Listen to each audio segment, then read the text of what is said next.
어서 오십시오. 네, 안녕하십니까, 이정훈입니다.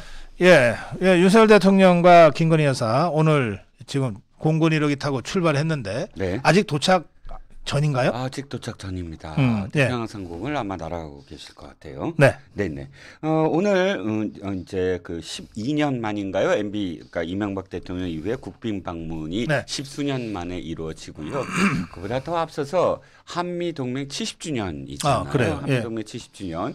70년 전에 이승만 대통령이 정말 그 당시에 이 국제 정세를 남보다 반박자 많이 아니라 거의 뭐 한 수년 더 앞서 보고 이 미국과의 동맹을 이뤄냈습니다. 그런데 예. 그 당시와 사실은 너무나 상황이 달라졌지 않습니까? 그렇다면 질적으로나 또는 양적으로나 어떤 측면에서나 이 한미 동맹을 또 다른 모멘텀, 그러니까 보다 더 격상시키고 더 견고하기 위한 그런 지금 이 국빈 방문을 하고 있습니다. 그래서 예. 그 어느 때보다 사실은 그 결과를 주목하게 만드는 그런 방문이라고 할 수가 있겠습니다. 네, 북한이 대한민국을 핵 공격할 때는 미국이 핵으로 보복하겠다.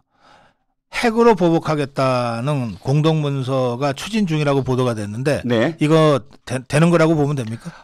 저는 거의 확정적이라고 봅니다. 네. 왜냐하면 이미 문서화한다라는 네. 것, 그리고 새로운 차원의 한미 동맹이 이루어질 것이다. 전략자산과 관련해서 이 보도는 네. 한번 있었습니다. 그런데 오늘 조선일보 톱 기사와 그다음에 동아일보의 단독 기사로서 두 기사를 합치면 바로 명문화 시킨다는 것과 그러니까 세 가지 의미가 있습니다. 첫 번째는 핵 보복이라는, 그러니까 미국이 핵 보복을 한다라는 네. 문구를 집어넣겠다. 그 명문화하겠다. 네. 두 번째는 한국의 주도하에 미국의 핵 자산을 한반도에 실현시킨다라는 것. 세 번째는 지금 장관급 이 협의체는 있습니다만, 그러나 이 핵 자산, 아까 그 미국의 전략 자산과 관련해서 그 전략 자산을 공동으로 기획하고 실현을 구체화하면서 제고하는 네. 그런 협의를 하는 건 없거든요. 그 협의체를 장관 협의체를 신설한다. 이 세 가지가 추진 중이다라는데 사실 추진 중이라는 것을 이 방문하는 날 우리나라 언론에 보도가 된다. 이것은 상당히 진척되지 아니하고서는 방문하는 날 그것을 아까 언론에 나오게 네. 하겠습니까? 그러니까 저는 상당히 지금 구체화되고 있다라는 생각이 듭니다. 그래요. 예.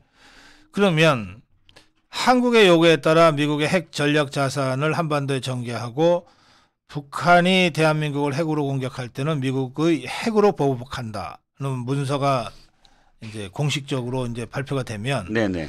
이게 바로 한국형 핵공유다라고 우리가 간주해도 되는 겁니까? 그렇죠. 왜냐하면 지금 나토 수준과 또 다른 차원의 예. 그 핵 공유, 그러니까 핵과 관련된 또 전략 자산과 관련돼서 미국과의 어떤 그런 그 시스템을 만들겠다. 이게 윤 대통령이 지금까지 추구해 온 것 아니겠습니까? 네. 사실 윤 대통령이 1월 그 국방부와 그다음에 외교부의 그 업무 보고 때부터 핵무장과 관련된 발언들을 했었어요. 네네. 우리나라 핵무장이 만약에 그러니까 북한의 어떤 그런 지금 핵과 미사일 수준이 더 문제가 됐을 때 우리나라가 핵무장을 고려해야 된다라든지 보유할 수도 있다라든지 좀 더 진전된 발언들이 계속 이어졌었거든요. 수개월 네네. 동안. 네. 그런데 그것을 두고 민주당이 굉장히 비판적이었고, 또 일부에서는 미국은 생각도 없는데 우리만 지금 대통령이 떠벌리고 있다라는 식의 어떤 비난도 있었습니다. 그런데 저는 그때부터 계속 박사님께도 그런 말씀을 드렸지만 완전히 윤 대통령이 밀당처럼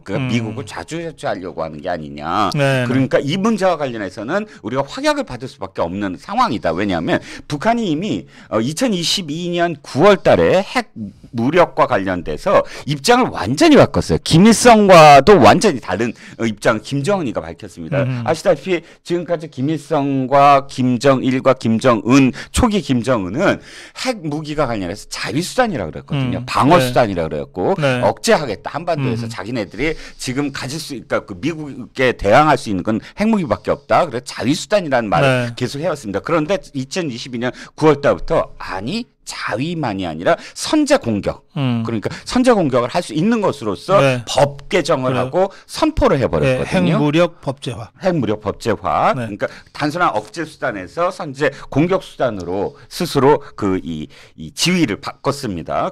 그러면서 사실상 그 전문가들이 얘기하는 건 그러니까 이게 지금 우리가 지금 상상한 건 뭐냐면 핵 도발을 할 때 원점 타격을 하고 그래서 완전히 무력화시킨다 이런 어떤 삼축 뭐 킬체인도 마찬가지지만 그런데 세컨드 스트라이크라 그래서 북한은 지금 한 번 그러니까 도발을 하고 한 번 맞았을 때 또 다시 공격할 수 있는 그런 시스템을 갖추고 있다. 예. 세컨드 스트라이크 시스템을 갖추고 있다. 이런 이야기도 있습니다. 전체적으로 봤을 때 지금 70년 전과 70년 후에 지금 한미 동맹이 바뀌어야 된다는 건 북한의 지금 이 핵과 미사일에 대한 고도화는 우리가 상상할 수 네. 없는 만큼의 어떤 상황이기 때문에 우리가 지금까지 미국이 입장을 표명한 건 이겁니다.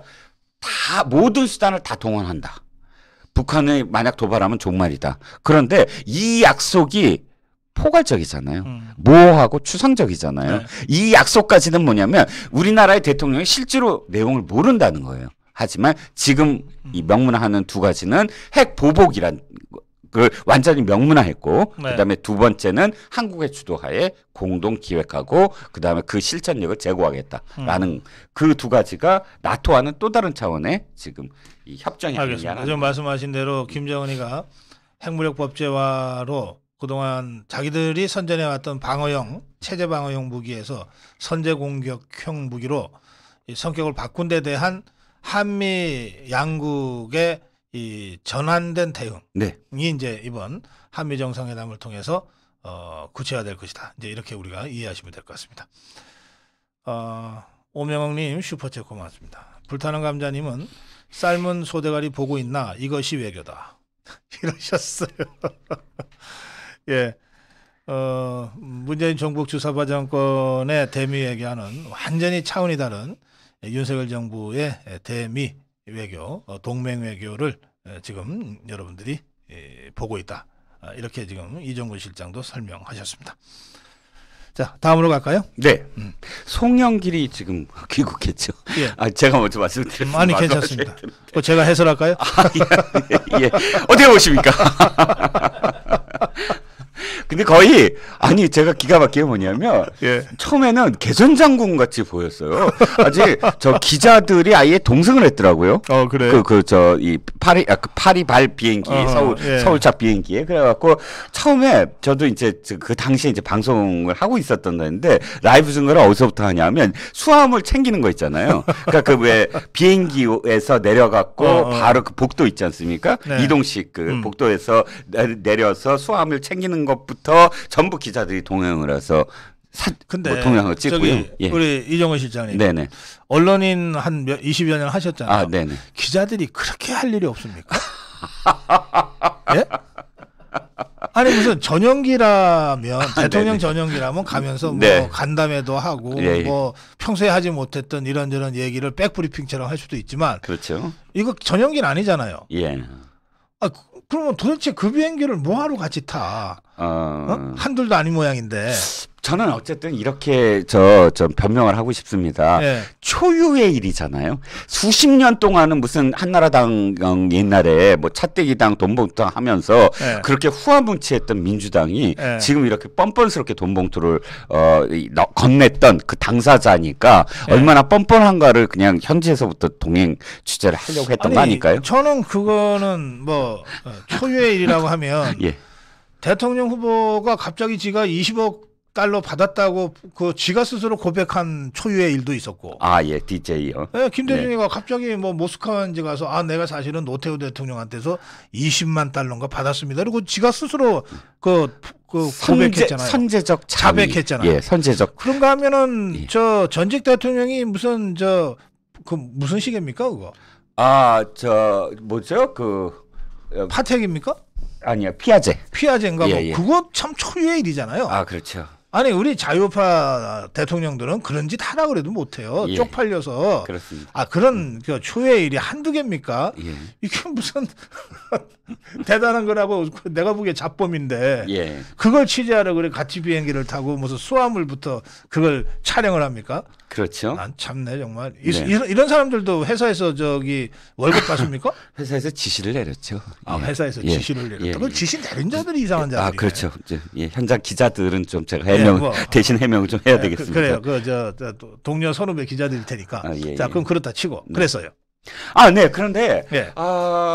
이 이자가 너무 사실은 뻔뻔한 거예요. 뭐 개선 장군도 아니고 금은한양도 아닌데 네. 그러면서 한다는 말이 날 먼저 좀 소환해라라고 이야기하는 것도 정말 이거 코미디입니다. 왜냐하면 또 더군다나 이 사람이 예. 법률가잖아요. 변호사입니다. 그러면 어떻게 돌아가는지 다 알잖아요. 예. 제가 진짜 지금 기가 막힌 건 뭐냐면 이겁니다. 예. 이렇게 얘기를 해요. 내 있는 사람들이 죄가 없다. 나를 불러라. 내가 측근이라고 해서 괴롭힌다. 괴롭히지 말고 나를 불러라. 이거예요. 그런데 나는 모른다잖아요. 그렇지. 나는 모르는데 나를 불러라. 이게 앞뒤가 안 맞잖아요. 자, 보통은 진짜 멋있는 그 리더십처럼 보이고 싶다면 이렇게 얘기해야 옳아요. 내가 다 안다. 그리고 그들이 무엇인가 불법적인 일을 했더라도 다 내가 지시한 거다. 아니면 다 나를 위해서 한 거다. 그러므로 그들에게 죄를 물으려면 내가 내 죄다 그것은. 그러니까 내가 다 알고 있으니까 나를 불러라.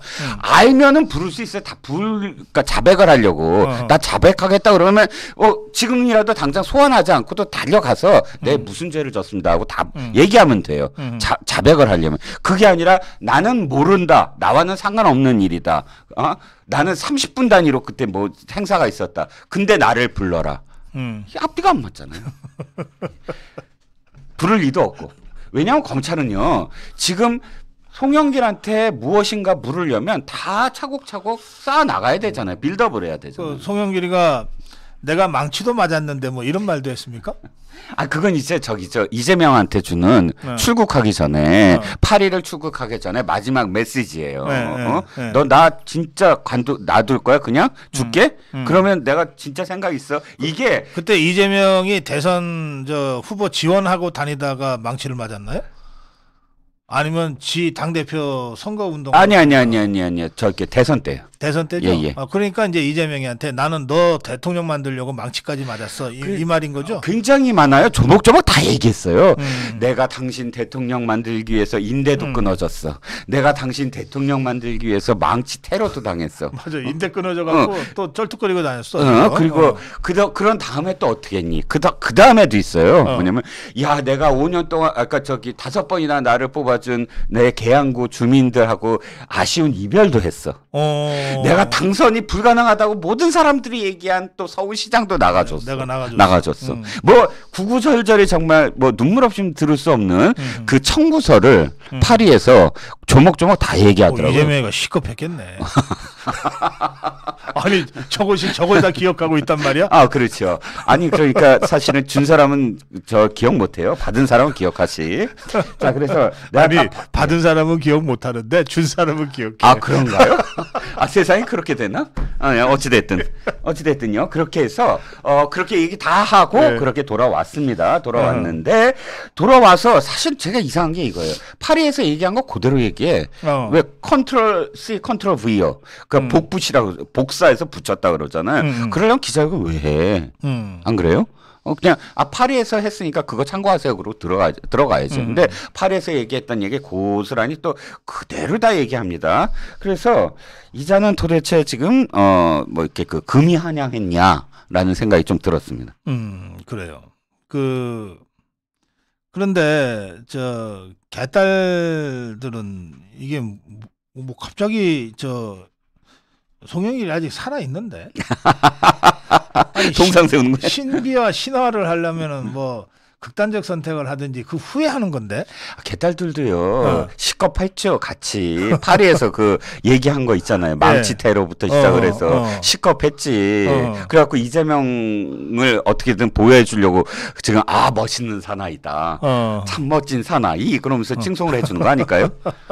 빨리 보내버리려고. 예. 뭐 그럴 가능성이 좀 있어 보입니다. 개딸들은 그렇다고 쳐. 저는 김민석이라는 자의 그 이 뇌구조를 이해가 안 가요.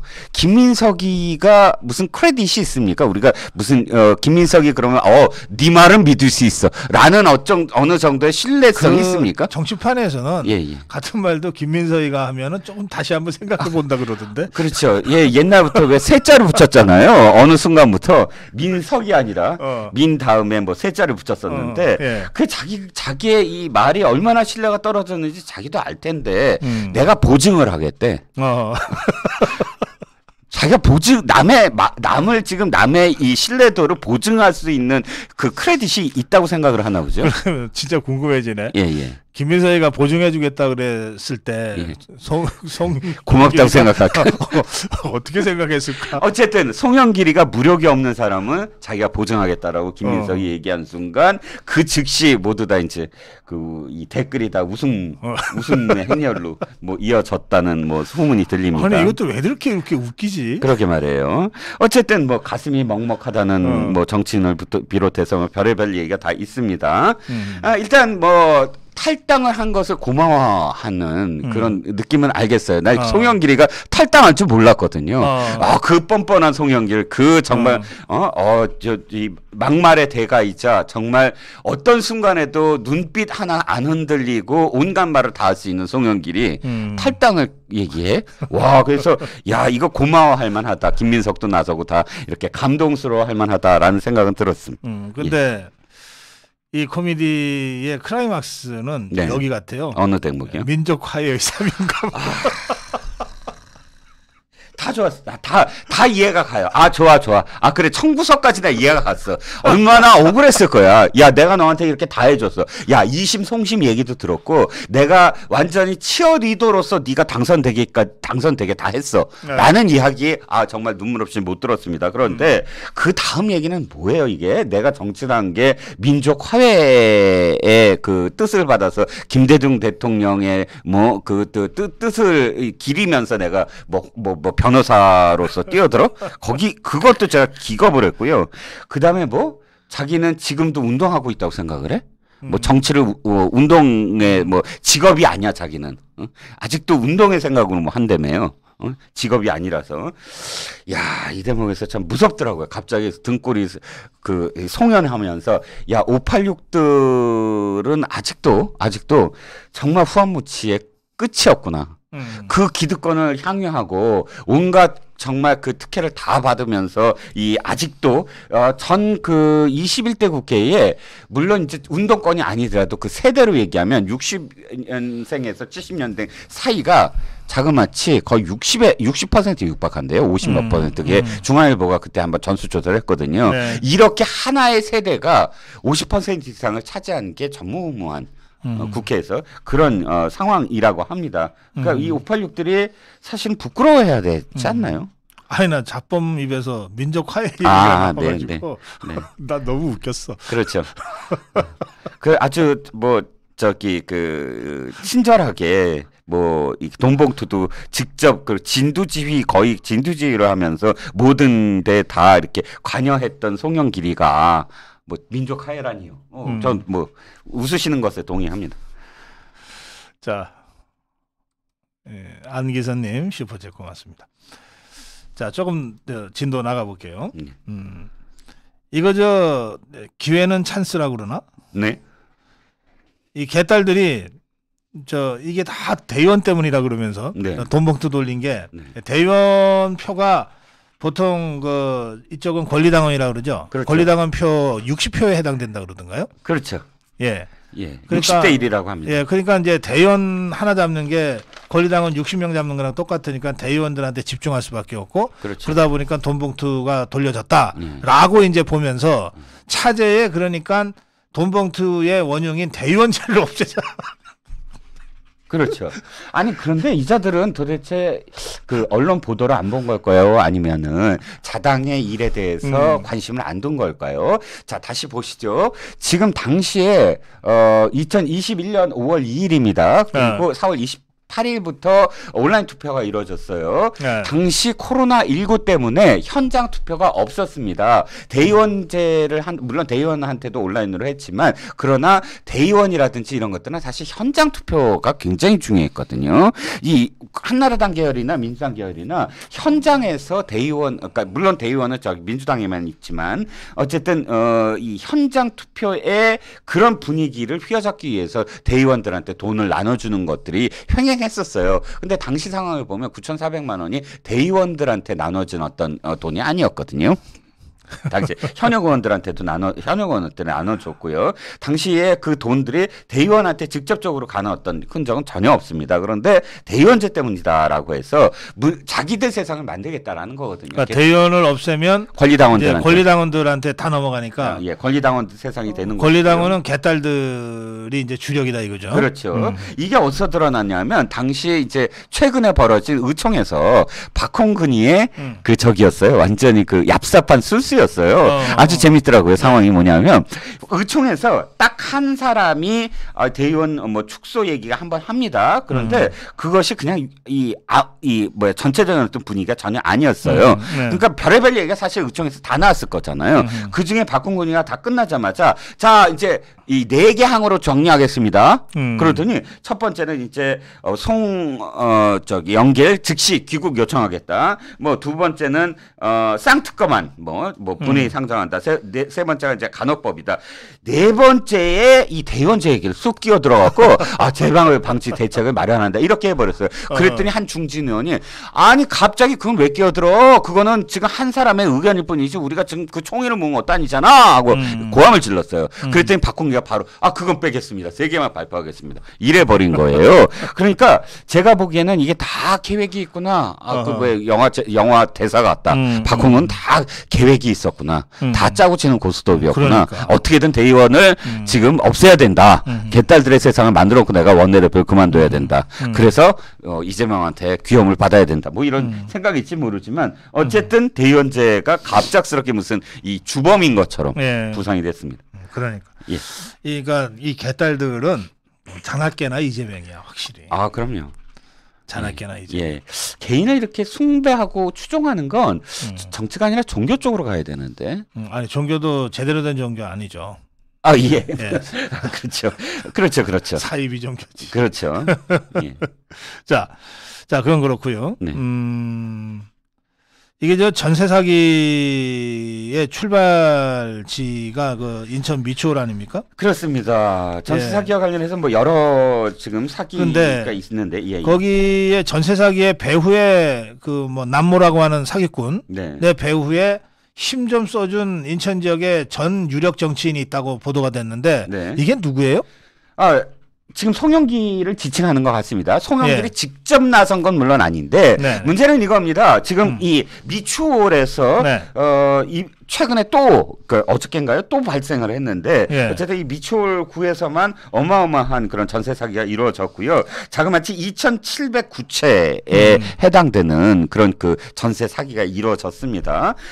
물론 많은 지역에서 지금 전세 사기가 이루어졌지만 이 자가 굉장히 정말 극악해요. 굉장히 상황이 극악합니다. 세모녀 사건부터 시작을 해갖고 사실 많은 부분에 많은 그런 일들이 지금 벌어지고 있는데 문제는 여기에 있습니다. 인천 시장 시절에 송영길 시장에 가장 가까웠던 측근들 여기에 인천시 인천경제청 아마 인천 자유무역청 자유경제청 자유경제청일 겁니다. 아마 자유경제청에 근무를 하는 A 본부장과 B 과장입니다. 이 사람들이 바로 이 남모 그러니까 지금 구속돼 있는 빌라 왕이라고 지칭되는 이 남모를 끌어들입니다. 이 남모는 돈이 있었거든요. 어떤 돈? 전세 사기. 그러니까 전세 보증금들을 전부 다 빼내서 돈은 있었거든요. 근데 이 돈을 바로 동해시 그러니까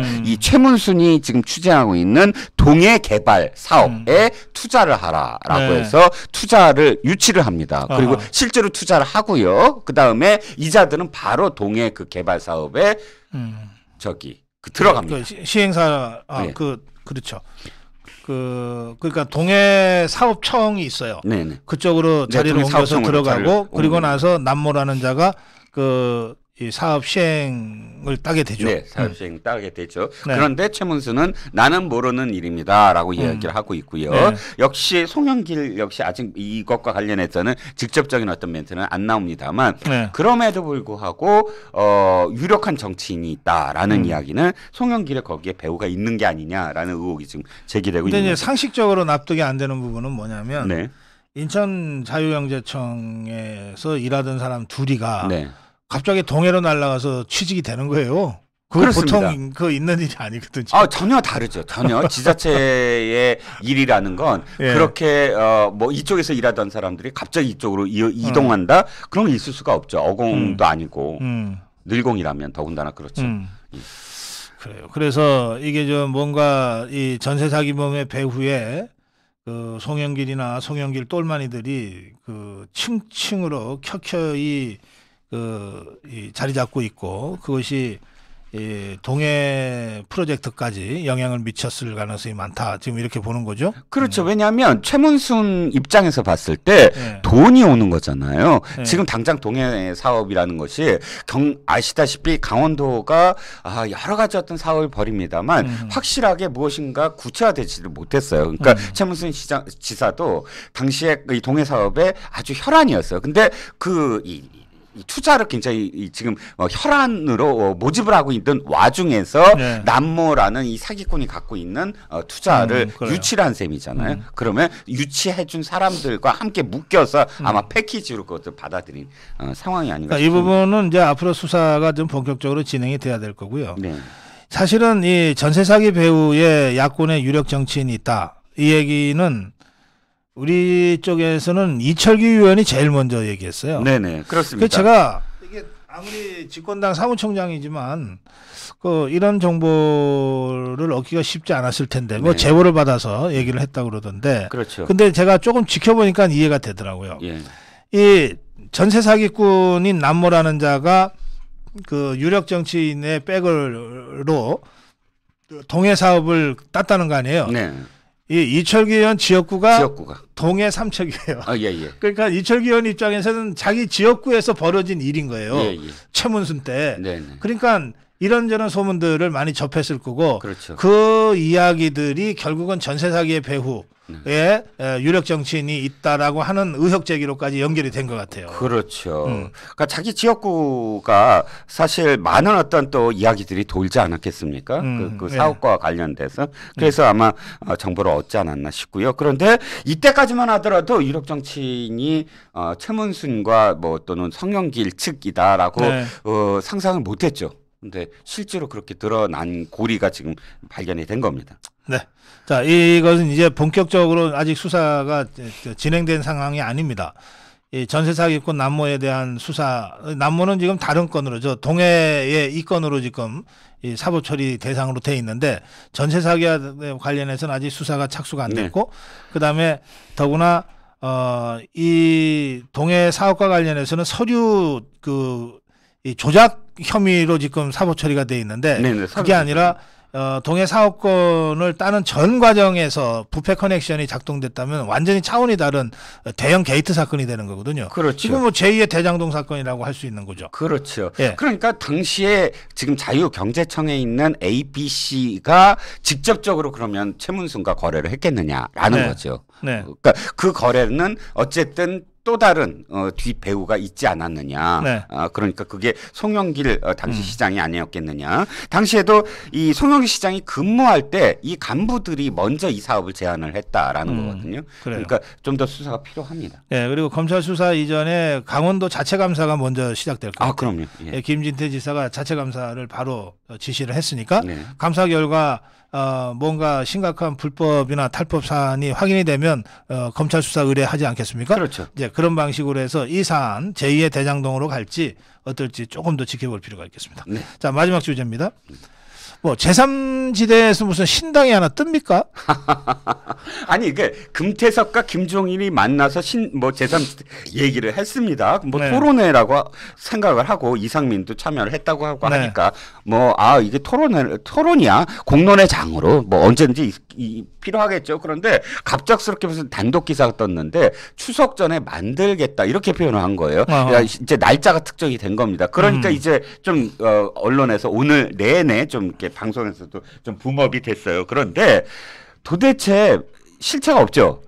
또 아시다시피 제3지대의 제3당이라는 건 세 가지 중에 한 가지라도 제대로 있어야 되잖아요. 뭐냐면 대선 후보 감의 인물이 중심이 돼야 되잖아요. 우리나라에서 정당이 그냥 뭐 이 개인들이 만나서 이렇게 정당을 해갖고 제3지대다. 대선 후보.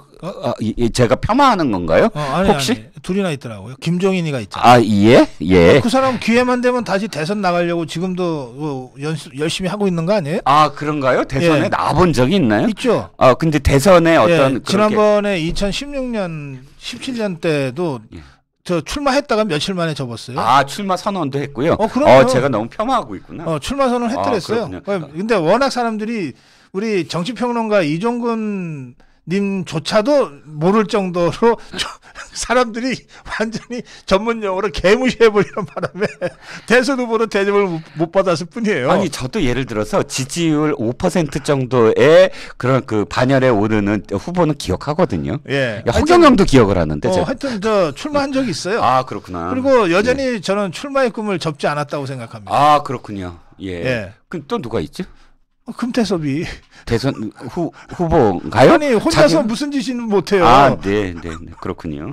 그럼 두 사람이나 있습니다. 두 사람이나 있어요. 인정. 그러면 할 말이 없어지네.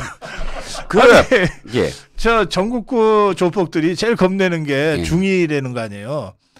중2. 중2. 세상 무서운 줄 모르고 골목 그냥 가는데 갑자기 걸음걸이가 좀 이상해 하고서 갑자기 옆구리 들이대는 중2들이 많아요. 그러면 전국구가 걔네들 제일 겁낸다는 거거든. 피해야죠. 그러니까 중2도 전국구랑 맞짱 뜰 때가 있다니까. 그렇군요. 금태섭이가 대선 후보 하지 말라는 법이 있나?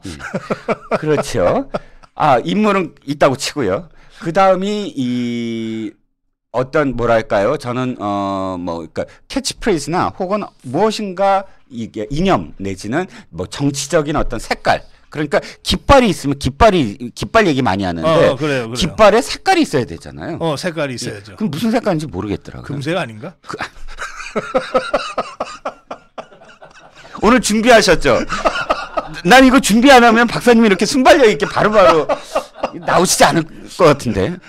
저 오기 전에 다 준비하셨죠? 금색이구나. 색깔도 있네요. 그러니까 인물 둘이나 돼. 색깔도 금색이야. 하나 더. 하나 바람을 일으킬 수 있느냐. 바람. 아니 김정일이가 별의 순간이라 그러면 바람이 일어나는 거 아니야? 별이 바람도 일으키는군요. 그 굉장히 과학적인 얘기입니다. 야, 그럼 추석 전에 뜨겠다. 와, 결론은 추석 전에 나오겠네요, 당이. 됐네, 뭐 이건 결론. 그러게요. 그래서 어쨌든 결론은 김종인이가 근데 처음에 금태섭이한테 뭘 이렇게 접근한 게 아니더라고요 보니까. 누구한테 접근했나요? 이준석이한테 했더라고. 근데 이준석이 거부 안 간다고 대선 그랬나? 출마하면 어떠냐고. 그랬더니 이준석이가 싫다 그랬대. 그 대모사 완전히 코미디네. 그러니까 금태섭이한테 갔나 봐. 그렇군요. 그러니까 이준석 왜냐면 김정인도 얘기했거든. 내 이준석이한테도 권했다. 그렇죠. 그리고 이준석이도 그런 말씀을 하셨는데 뭐 저는 뭐 그랬다. 그럼 뭐 그 얘기가 전제가 되면 이건 사실 제가 갖고 올 이유도 없었던 정말 뭐 코미디도 아니고 코미디 웃겨야 되는데 사실 나 굉장히 재밌는데 박사님이 웃겨주신 거지 이 사람들이 웃긴 게 아니죠.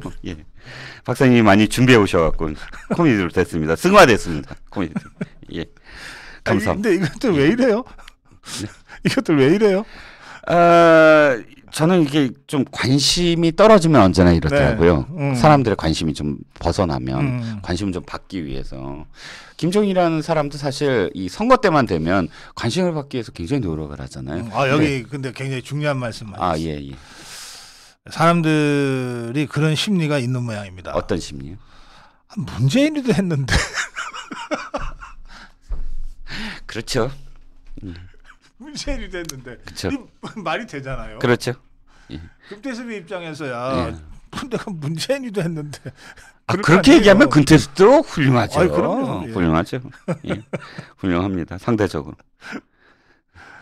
자, 더 할 말 없으세요? 할 말 없습니다. 아까 금색에서 저는 끝났습니다. 금색에서 더 이상 오늘의 평론이 불가능하다는 걸 깨달았습니다.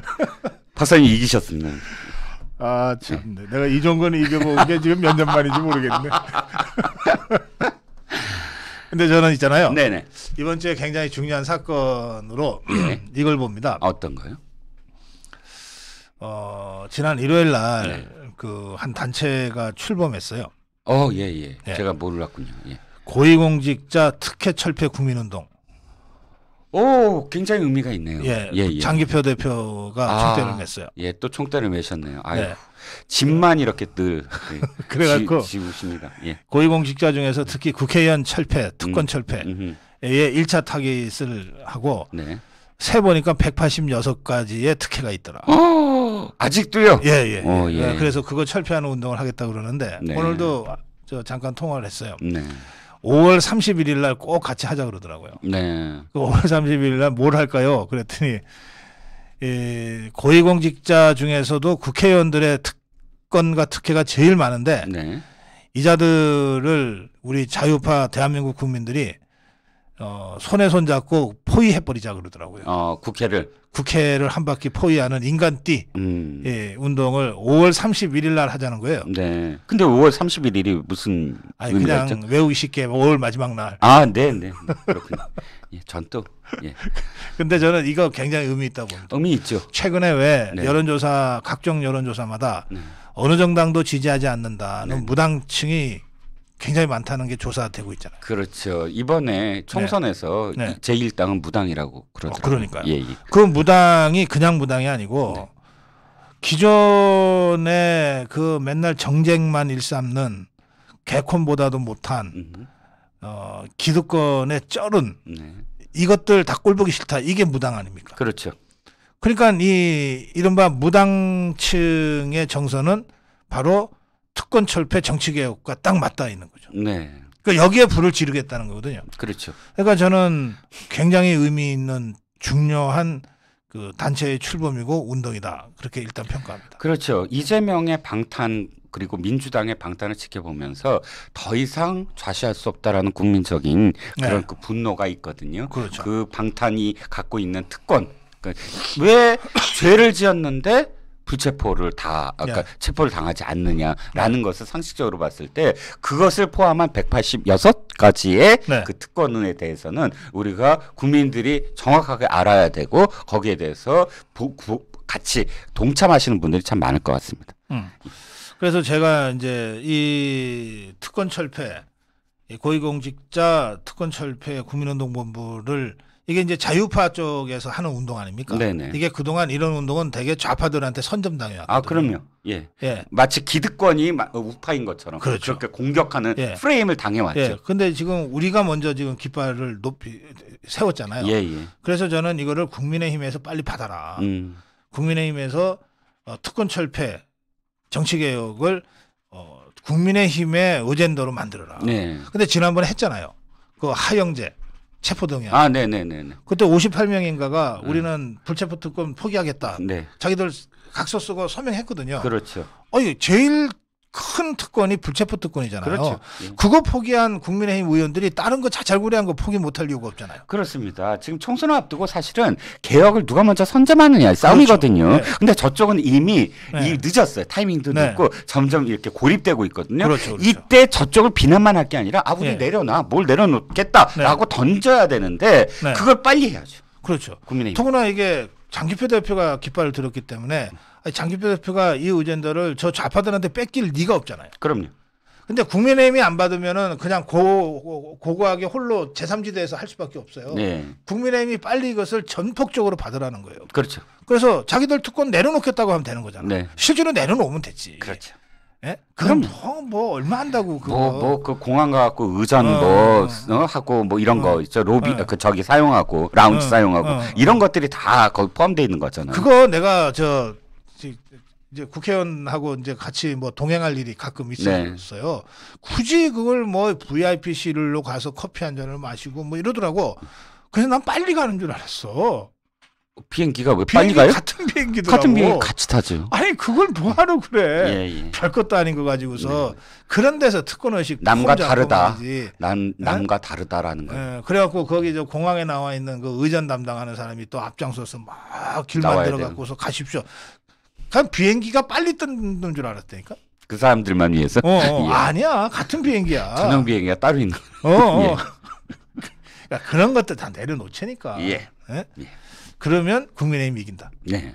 예. 뭔가 개혁을 빨리 먼저 해야 된다. 그러면서 이 내려놓기를 먼저 하면 아마 지금 민주당이 크게 아마 지금 당하고 있다라고 여길 겁니다. 예, 우리 이정건 실장님, 예, 마지막 한 말씀 들을까요? 마지막 한 말씀은 오늘 아까 그 금색에서 끝났습니다. 저는 끝. 오늘 끝. 아까 끝. 예. 그럼 다음 주에 꼭 나오세요. 예. 다음 주에 저도 뭔가 준비하고 나오겠습니다. 준비를 안 했더니 말이죠. 네, 예. 이정근 실장과 함께한 용진단이었습니다. 예, 이제 우리 정치개혁의 그 씨앗들입니다. 예, 아미고 청년단원들이 보내드리는 만만 영상 캠페인. 여러분 손 좀 잡아주세요. 만만 영상 캠페인 보내드리면서 오늘 저녁 방송 모두 마무리하고 저는 내일 아침 9시 생방송으로 여러분 다시 뵙겠습니다.